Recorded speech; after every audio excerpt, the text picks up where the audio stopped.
All right. Good morning, guys. Welcome back again to our unique devotion. We can get it in there. All right, there it is. We're 1 Corinthians chapter 7.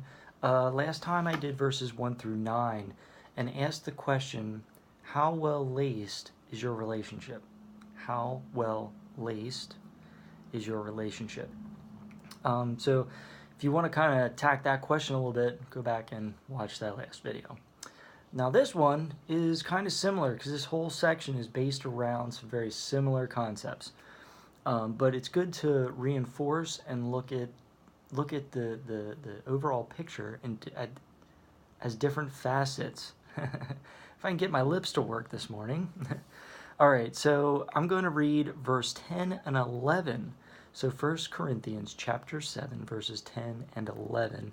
And this is part of the section, Keep Your Marriage Vows. So here we go.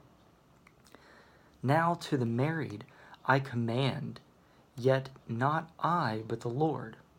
A wife is not to depart her husband, but even if she does depart, let her remain unmarried, or be reconciled to her husband. And a husband is not to divorce his wife. I stop there because it really backs up what I said in the last video about being laced together and having that strengthening bond and finding ways to create more laces. So today I'm gonna generalize this even further because I think it's important. Do you reflect on your relationships? So here they're talking about marriage between a husband and a wife. If you are married, if you are engaged, if you are in a boyfriend-girlfriend relationship, if you are just friends, even acquaintances, back that down even further, people you don't know, do you reflect on those relationships? Relationships start to go sour because there's less reflection on how well the relationship is and trying to build that lacing, and more reflection on yourself and what you can get and where you're at and what everyone else is doing for you or against you. There isn't that lacing. But if you reflect on the relationship, it starts to open your mind to things that you may not have seen before. You start to say, maybe I'm not loving this person as much. Maybe they're not loving me as much. Maybe it's time to have that conversation sooner than later.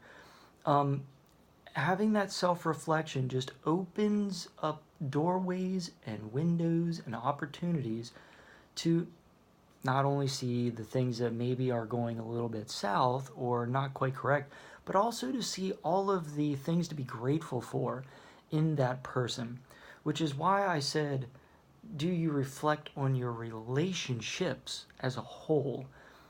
Yes, here they're talking about marriage, and I think because they're talking about marriage, we should start there first. But for encompassing everyone, I think the deeper thing here, the deeper question, is reflection on those relationships. Again, helps to open our minds and eyes to the truth of the situation and start to work through the good and the bad, or the things that the things that we should be grateful for. I want to say this correctly.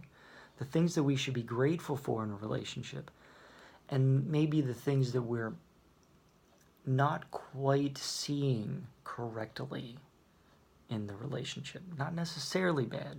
There can be some very bad things in relationships.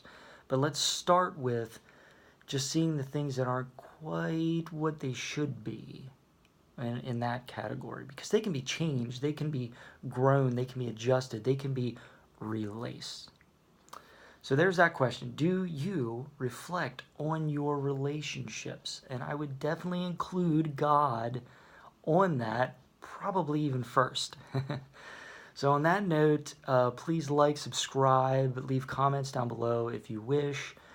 Please share this on all of your social media, And I know that God is giving you all the blessings that you deserve, and even more so, all the blessings you don't deserve. Till next time, love you guys. Peace.